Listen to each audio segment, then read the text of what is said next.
ನನ್ನ ಪ್ರೀತಿಯ ಮಗುವೇ, ಮಕ್ಕಳು ಜೇಡಿಮಣ್ಣಿನಂತೆ. ಅವರನ್ನು ಸುಲಭವಾಗಿ ಅಚ್ಚು ಹಾಕಬಹುದು. ಅವರು ತಮ್ಮ ಪೂರ್ವಜನ್ಮದ ಸಂಸ್ಕಾರಗಳೊಂದಿಗೆ ಬಂದಿರುತ್ತಾರೆ. ಆದರೆ ಅವರಿಗೆ ಒಳ್ಳೆಯ ಸಂಸ್ಕಾರಗಳನ್ನು ನೀಡುವುದು ಪ್ರತಿಯೊಂದು ಹೆತ್ತವರ ಕರ್ತವ್ಯವಾಗಿದೆ. ಅವರು ನಿಮ್ಮನ್ನು ಗಮನಿಸಿಯೇ ಬಹಳಷ್ಟು ಕಲಿಯುತ್ತಾರೆ. ಹಾಗಾಗಿ ನೀವು ಬೆಳೆಯುತ್ತಿದ್ದಂತೆ ಅವರಲ್ಲಿ ಏನು ಕಾಣ ಬಯಸುವಿರೋ ಅದರಂತೆ ನಿಮ್ಮ ವರ್ತನೆ ಇರಬೇಕು. ನೀವು ಅವರಿಗೆ ಮಾತ್ರ ಕಲಿಸುವುದಲ್ಲ, ಅವರಿಂದ ಕಲಿಯಬೇಕಾದದ್ದು ಬಹಳಷ್ಟಿವೆ. ಅವರು ಯಾವಾಗಲೂ ವರ್ತಮಾನದಲ್ಲಿಯೇ ಜೀವಿಸುತ್ತಾರೆ ಮತ್ತು ಬೇರೆ ಇತರರ ಬಗ್ಗೆ ನಿರ್ಣಯ ತೆಗೆದುಕೊಳ್ಳುವುದಿಲ್ಲ. ಒಂದು ಮಗುವಿಗೆ ಪ್ರೀತಿ ಎಂದರೆ ನಿಮ್ಮ ಸಮಯವೇ ಆಗಿದೆ. ಹಾಗಾಗಿ ಅವರ ಜೊತೆ ಅಮೂಲ್ಯವಾದ ಸಮಯವನ್ನು ಕಳೆಯಬೇಕು.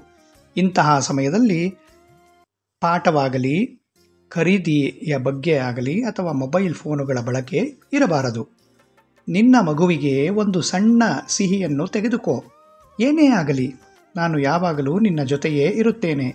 ನನ್ನ ಬಹಳವಾದ ಪ್ರೀತಿ ಮತ್ತು ಆಶೀರ್ವಾದಗಳು ಸದಾ ನಿನ್ನೊಂದಿಗೆ ಇದೆ.